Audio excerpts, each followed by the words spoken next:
ఆగించాల్సిందిగా కోరుతున్నాను. సభకు నమస్కారం.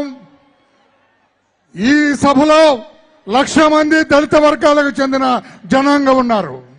రాష్ట్ర వ్యాప్తంగా దాదాపు 1,00,00,000 మంది దళిత వర్గాలకు చెందిన జనాంగం ఉన్నారు.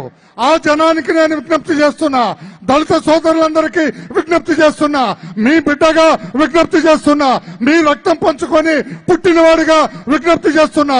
ఈ జగన్మోహన్ రెడ్డి మోసకారి, ఈ ముఖ్యమంత్రి దళిత ద్రోహి, ఈ ముఖ్యమంత్రి దళిత వ్యతిరేకి.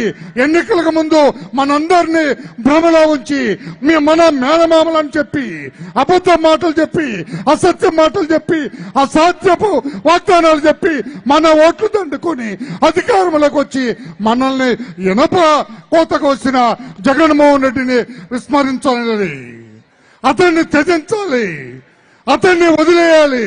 మనందరం కూడా మన కోసం కష్టపడే నాయకుడు, మనల్ని ఆదరించే నాయకుడు, మన అభివృద్ధిని ఆకాంక్షించే నాయకుడు, 29 పథకాలు పెట్టి మన అభ్యున్నతికి ఎంతో కృషి చేసిన నారా చంద్రబాబు నాయుడు గారికి మనందరం కూడా దళిత వర్గాలు మద్దతు ఇవ్వాలని తెలియజేస్తూ, డాక్టర్ అంబేద్కర్ కంటే గొప్పవాడివా, ప్రపంచ మేధావి ఆయన కంటే గొప్పవాడివా?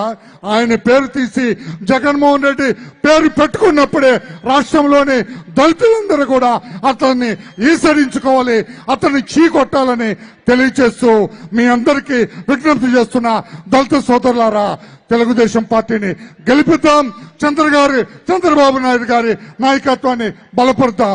ఇప్పుడు యువగళం ఒక వినూత్నమైన వీడియో క్లిప్పింగ్ చూపించవలసిందిగా కోరుతున్నా.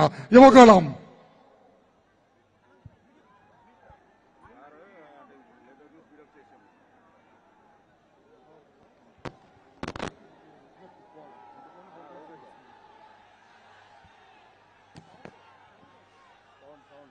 Voice please.